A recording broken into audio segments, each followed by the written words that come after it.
अस्सलामुअलैकुम।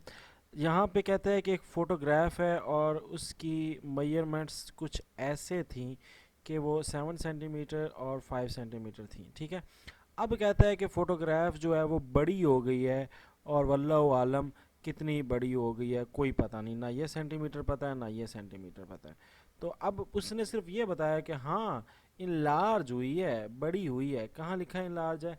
ये लिखा हुआ है जी, इन लार्ज हुई है। और कितनी लार्ज हुई है? 7/5 रेशो से हुई है, 7/5 ratio. So what does 7/5 ratio mean? 7/5 ratio basically आपको क्या दिया हुआ है? इसने स्केल फैक्टर दिया हुआ है। ठीक है, और स्केल फैक्टर की रेशो दी हुई है। तो मीन्स के पहले अगर वो 5 थी तो इन लार्ज होके उसकी वैल्यू 7 हो गई है रेशो में।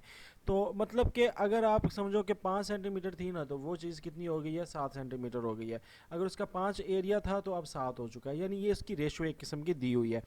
तो इस रेशो की मदद से, इनलार्ज रेशो की मदद से, जो इनलार्जमेंट की रेशो दी है उसकी मदद से हम स्केल फैक्टर निकाल लेते हैं। और वो सिंपल यही है कि आपने इसको डिवाइड कर देना इसी पे। तो स्केल फैक्टर निकालने के लिए आप 7 को 5 पे डिवाइड कर देंगे। तो 7 को भाई ये 5 आ गया, ये 7 आ गया, 5 1 ज़ा 5, और नीचे कितना बच गया? 2 बच गया। और 2 जब आएगा तो 5 का टेबल पढ़े 20, तो कितने पे आता है? 0.4 आ जाएगा, तो 20 पे आ गया। ठीक है, ये जीरो कहाँ से आया? ये जीरो हमने अपने से लगाया और एक पॉइंट लगा दिया, 1.4 आ गया आपका स्केल फैक्टर। अब आपने क्या करना है? अब आपको पता लग गया कि मेरी कितना गुना बड़ा है, how much increasing, it is increasing about 1.4 times increase हो रहा है। तो अब आपने क्या करना है? आपने दोनों साइड्स को 1.4 के साथ मल्टीप्लाई कर देना, दोनों साइड्स को 1.4 के साथ मल्टीप्लाई कर देना, because it's a scale factor जो हमने निकाला है। तो अब बारी बारी मल्टीप्लाई करेंगे। तो सबसे पहले हमारे पास 5 सेंटीमीटर लिखा है, तो पहले इसका निकालेंगे। तो आप कहोगे 5 सेंटीमीटर मल्टीप्लाई बाय 1.4, तो ये कितना आ गया? ये आ जाएगा 5.14। 5 4 ज़ा 20, 5 1 ज़ा 5, और 2 प्लस किए 7, तो 7.0। सो 7 सेंटीमीटर हमारे पास ये आ गई। यानी पहले साइड 5 सेंटीमीटर थी, अब ये 5 कितनी सेंटीमीटर हो गई है? 7 सेंटीमीटर, क्योंकि स्केल फैक्टर कितना है? 1.5, और हमने इसको किससे मल्टीप्लाई कर दिया? 1.4 से। इसी तरह आप इसका निकाल लेंगे।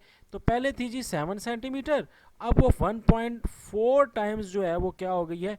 इंक्रीज हो गई है। तो 7 को जब 1.4 से मल्टीप्लाई करेंगे, 7 को 1.4 से मल्टीप्लाई करेंगे, तो 7 4 ज़ा 28, 7 1 ज़ा 7 और 9, तो इट्स बिकम 9.8 सेंटीमीटर। तो ये साइड कितनी होगी? 9.8 सेंटीमीटर। अब आंसर देख लेते हैं। तो हमारे पास 5 सेंटीमीटर बन चुका है, 7 सेंटीमीटर, तो 5 शुरू में लिखा है तो ये मीन्स पहले वाला।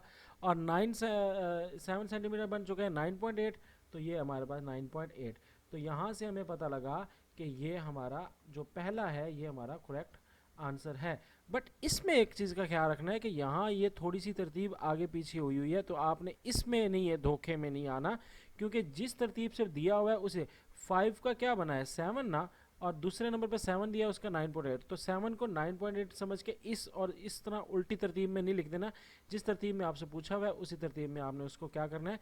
आंसर देना है। तो so it is our answer. ठीक है।